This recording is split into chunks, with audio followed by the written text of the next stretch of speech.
Have you ever seen the 1985 movie Rocky IV? That movie could easily have had the subheading America vs. Russia. The story depicts two boxers duking it out, America's Rocky Balboa, played by Sylvester Stallone, and the giant Ivan Drago, played by Dolph Lundgren. It came out 6 years before the collapse of the Soviet Union and was, according to some skeptics, a blatant propaganda movie as much as it was an exhilarating sports movie. A fight between a despicable Russian, pumped up on steroids, hooked up to machines, and the simple, good-hearted American going back to nature to train for the fight. The message was clear. It was good against evil. And in 1985, such a movie was a powerful thing. Things have changed now, but you could say some competition or fear still exists between the two powerful nations. We will explore those changes in this episode of the Infographics Show, The Average American versus the Average Russian. Don't forget to subscribe and click the bell button so that you can be part of our notification squad. Let's first give some historical background on these two nations. We'll start with the eldest, Russia. In the 9th century, the East Slavic state of Kievan Rus was formed, which combined parts of what we know today as Belarus, Ukraine, and Russia. The expansion of Russia didn't happen overnight, and much of it occurred during the 17th century. From the time of Ivan the Terrible in the 16th century to the beginning of the 20th century, Russia had become a huge empire. In 1914, its population was 170 million, a number that would soon be denuded by the fallout of communist uprisings, a typhus pandemic, and of course those that were lost to the German and Austrian armies. The Soviet Union was formed in 1922 by the leaders of the Russian Communist Party on the principles of communist ideology. This ideology encompassed women's rights, atheism, and was against consumerism. It also later began to encompass summary executions, suppression of the arts and free thinking, as well as debilitating surveillance measures. At the time of its downfall in 1991, the USSR had a total population of 293 million. Russia's population today is 143,369,000. The United States of America was formed when 13 colonies declared their independence from the United Kingdom on July 4th, 1776. It's thought those colonies had a total population of around 2.5 million people,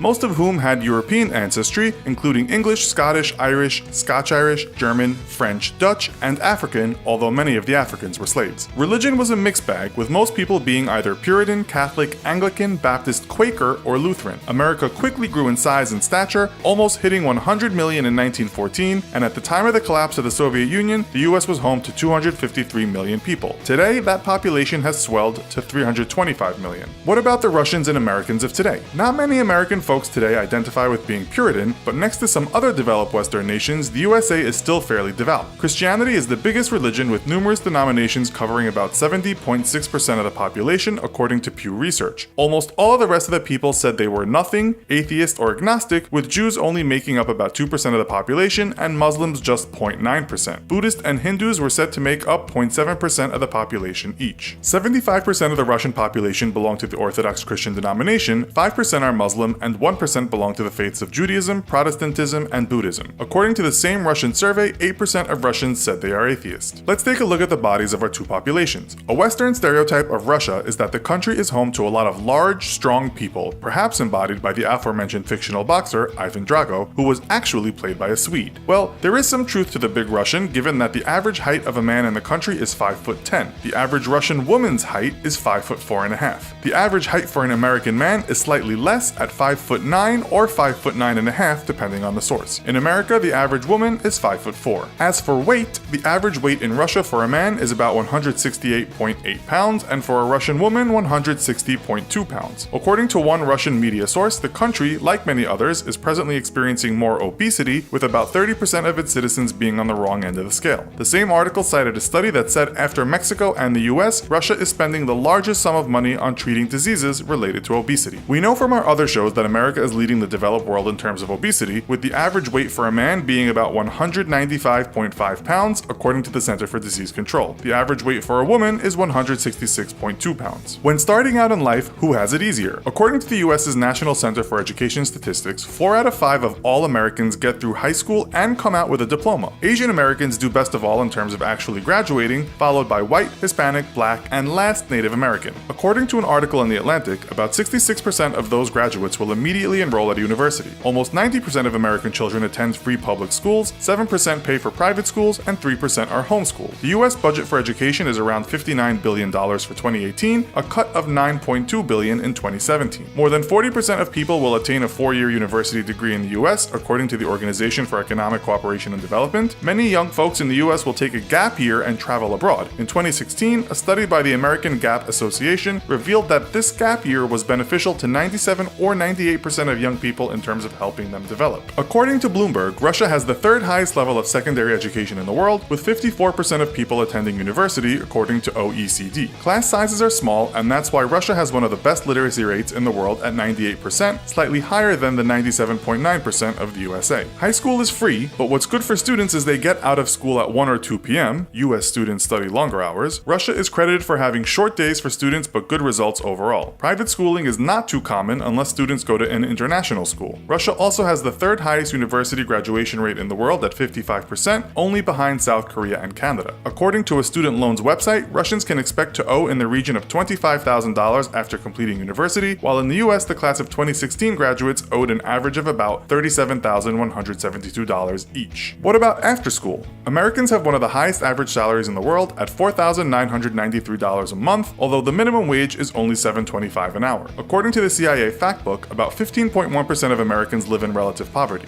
Trading Economics states that in 2017, the average Russian salary was $694 a month. While Russia has plenty of billionaires, 96 behind the USA's 595 according to Forbes, The Guardian reports that as of 2016, more Russians are living in poverty than the 13.1% CIA Factbook statistic given for 2013. This was due to an economic crisis that started in 2014. The cost of a Big Mac in Russia, according to the Big Mac Index, is $2.05, and in the US the average cost is $5.06. Looking at a comparison of costs compiled by NationMaster, Russia is much cheaper, but the people have less purchasing power. Perhaps this is one reason you seem to find more American gap year students than Russian students drinking from buckets on exotic beaches under a full moon. Still, for a rich country, America is the worst of all when it comes to spreading that wealth around, according to a 2015 report in Fortune magazine. Incidentally, the latest global standard of living index, based on basic needs, foundations of well-being, and opportunity, has neither of these countries placed in the top 10. Those spots are mostly taken by European countries, except for Canada, Australia, and New Zealand. GDP alone is by no means the sole barometer of social progress. Americans work on average 34.4 hours per week when in full-time employment and don't have any right to vacation days by law other than 10 public holidays. CNN reports that Russians on average work slightly more hours, 200 more a year than Americans, but do get 28 days of paid vacation by law, as well as 9 public holidays. All Russians get free healthcare provided by the government, and as you'll know from our other shows, getting sick in America could bankrupt a family. Outside education and making money, in the USA about 6.8 per 1,000 people got married in 2016. The statistic includes all people in the USA in 1 year. Births per woman in the US is 1.84 on average. American men can expect to live to 77.1 and American women 81.9. In Russia, the marriage rate is 9.2 per 1,000 in 1 year, and the divorce rate half of that, same as in the US. On average, Russian women have 1.7 children. Life expectancy for men in Russia is 64.7 and for women 76.3. The Guardian reports that this big difference in life expectancy between the genders is due to a large percentage of Russian men dying before they reach 55. The reason the article gives? Vodka. So, where would you rather live and why? Let us know in the comments. Also, be sure to check out our other video called Average North Korean versus Average South Korean. Thanks for watching, and as always, don't forget to like, share, and subscribe. See you next time!